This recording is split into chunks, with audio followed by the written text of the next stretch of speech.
Delta blues is as real as it gets. It's full of raw and powerful music with just the right touch of finesse, but it can seem impossible to nail that sound.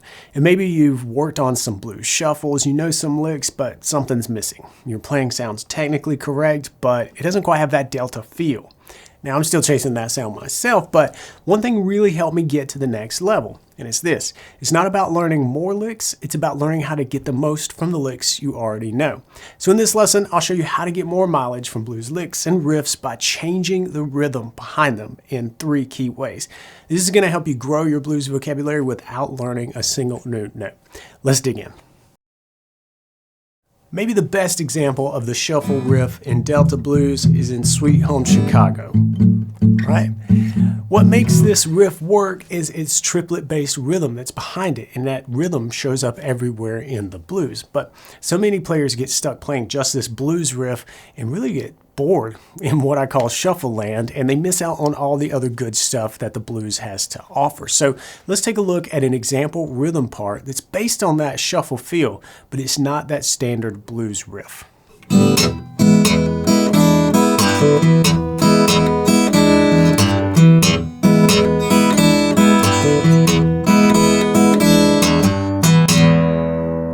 Let's start with an E major on the fretboard, and the thumb on your picking hand is going to pump out the bass. That's the open 6th string, and the index finger is going to brush up through the top 2 or 3 strings. And for one moment, we're going to drop the little finger down to the 3rd fret on the 2nd string, a D note for an E7. But we're just going to drop down and then come back off of that.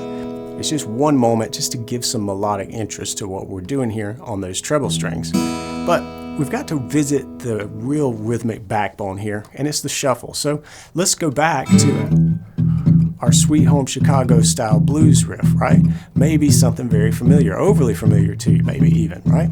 But it's got that shuffle beat embedded in it.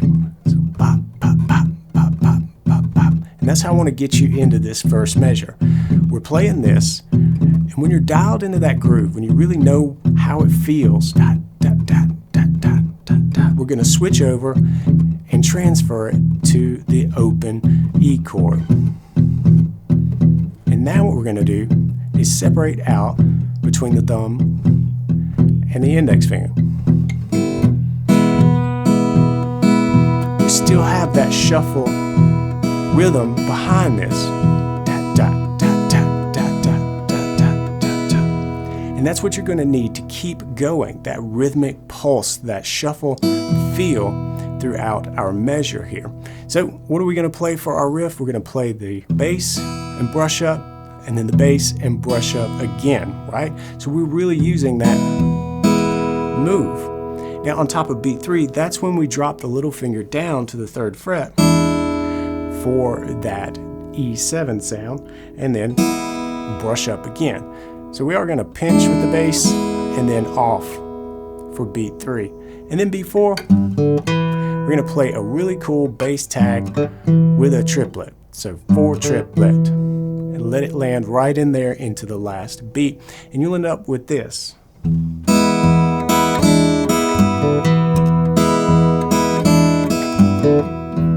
And you can move it through the bars with some variations and change things up, including taking that bass tag and just playing the G to E and kind of letting it hang there. That's a cool way to add a simple variation right at the end of this rhythm figure. All right, now we've got a foundation, and remember this, the shuffle feel isn't just for rhythm parts. It works perfectly over our lead playing too. So let's see how we can take that shuffle rhythm and apply it to a blues lick.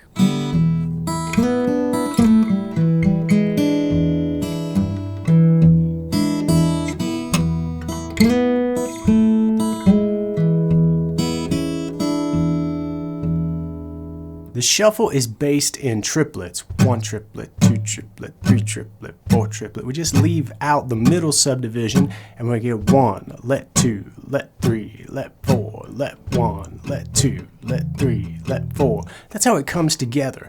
And we're going to use triplets in this next lick to really lean into that shuffle feel. We're playing a lot of the subdivisions of the triplet here, which gives us this kind of rolling sound to it.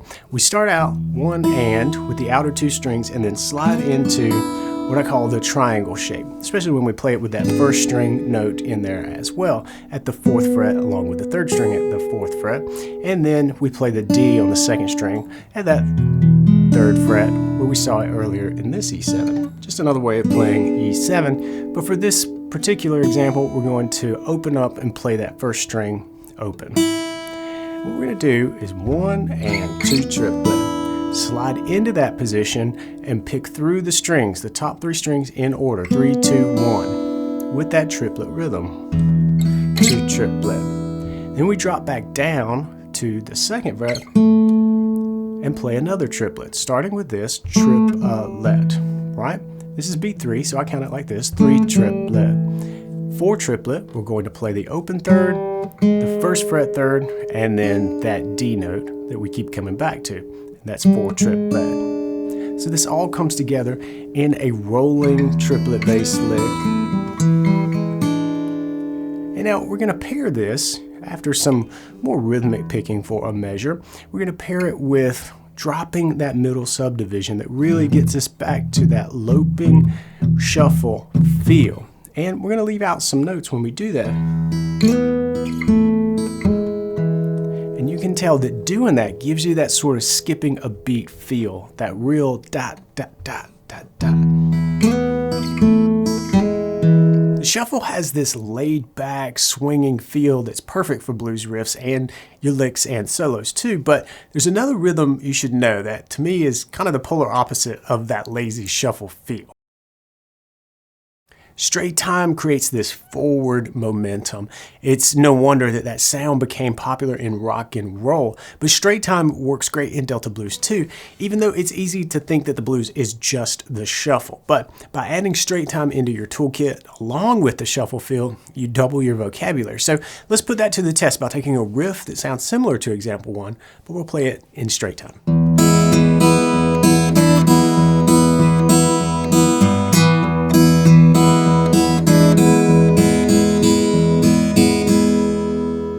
For straight time, we've got to leave that lazy feeling behind, and we move into a more forward-leaning sound, where the middle notes, those strum ups with the index finger, they happen more evenly spaced in between the thumb.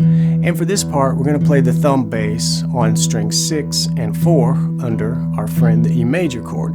So we really want to split that distance dead in half here. And we count this 1, 2, 3, 4, 1 and 2 and 3 and 4 and 1 and 2 and 3 and 4, and notice how it's different than the shuffle, which would be that more lazy sound like this.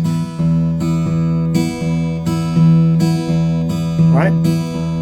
We're straightening this out.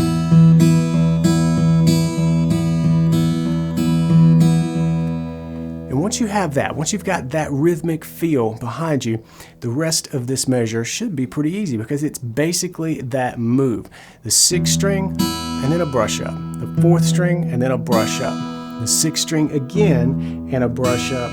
And then finally on beat 4, we're going to pinch the 4th string bass and put down that little finger on the D to get that E7 sound. And then lift up for the final 8th note. 1 and 2 and 3 and 4 and 1 and 2 and 3 and 4 and feel how that has this more forward momentum to it. It's a driving sound as opposed to a shuffle based rhythm. And if we continue, we can end this a little bit differently by playing this nice little blues tag at the end of a measure. And then of course, a great way to end one of these forward leaning moves is with some Charlie Patton strums, which is bass, brush, brush, brush, bass, brush, brush, brush, with that 8th note, straight 8 time. Now let's see how straight time brings that same energy, that forward-leaning rhythm to our lead playing.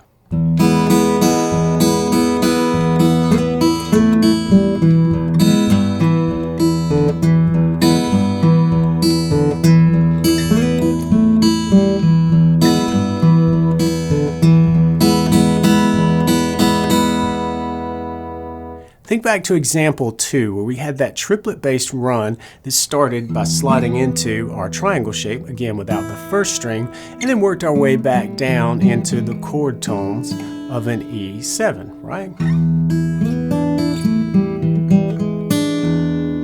We can take that and straighten it up a little bit. Play it with that harder edge that straight time has, and it might sound like this.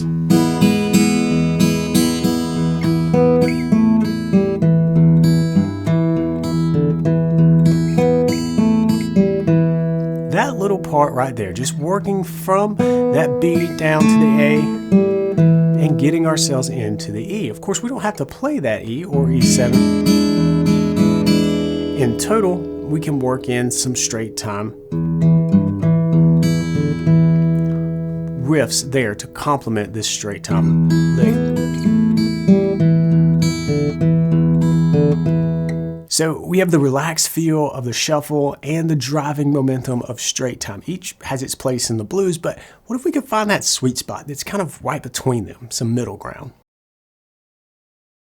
Mixing in 16th notes with specific patterns, what I call quick, quick, slow, and slow, quick, quick, can be just what you need to blend those two rhythmic feels. We can get that hard charging groove of straight time while mixing in elements of that stumbling shuffle sound. Let's see how these patterns work.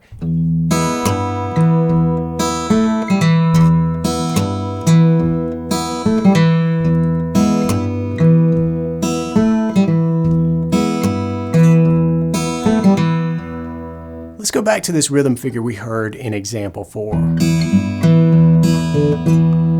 What we're doing is playing out of an E major chord on the fretboard and bringing back our thumb bass and then brush up with the index finger like we've done before. But then we're getting out of this chord shape. You can stay in the chord shape if you like and play this with your little finger, or get out and just play that low note, that 6th string 3rd fret G, and come back to the E. So 1 and 2 and 3 and, there's another one of those thumb and upstrokes, and then we just end with 4 and, the open 4th string, and then the E on the 4th string 2nd fret. So we have this.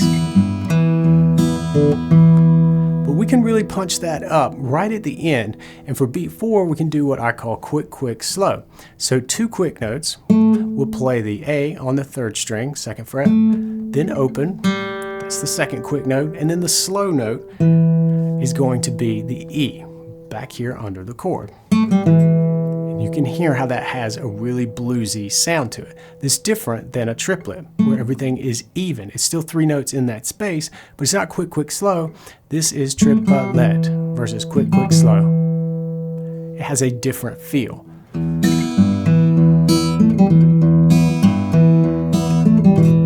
And the cool thing is we can reverse that too. Same spot, and instead of playing quick, quick, slow, we could play slow, quick, quick, and it sounds just as bluesy.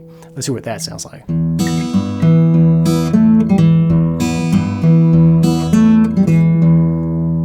These 16th note moves work perfectly as punchy little endings to a riff. I love them there, but they can also be a fresh spin on a familiar lick that takes it someplace slightly different. So let's take a look at this at work in our example.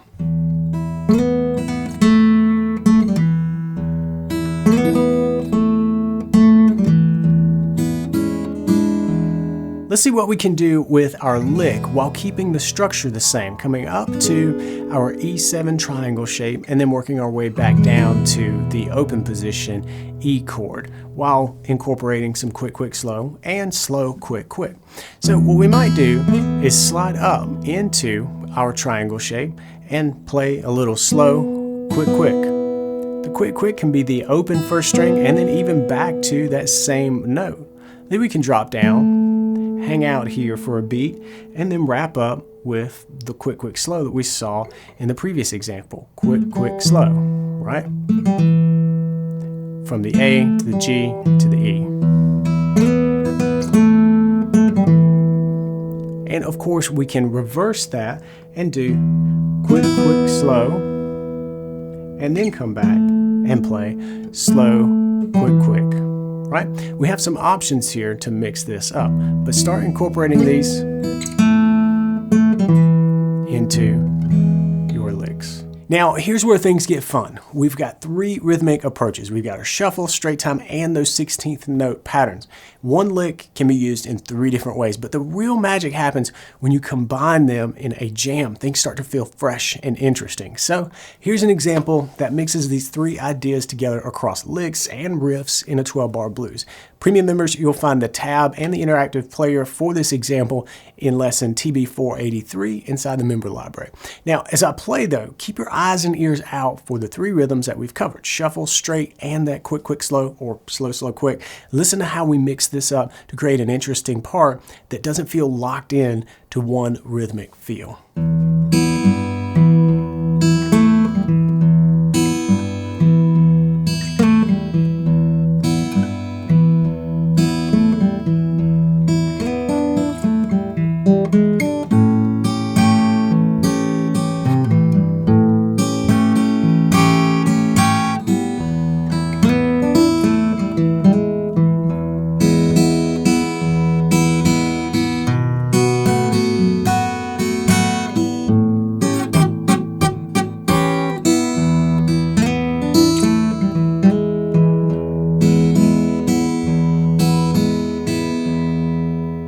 So yes, playing with these 3 rhythms can help you get more mileage from your blues playing. The thing is though, while changing up the timing can multiply your licks, none of that matters if you don't have solid licks to start with. So watch Tuesday Blues 465 next, where I'll share a tip that completely unlocked my approach to finding licks pretty much anywhere on the neck. I'll see you there. Until then, practice smart and play on.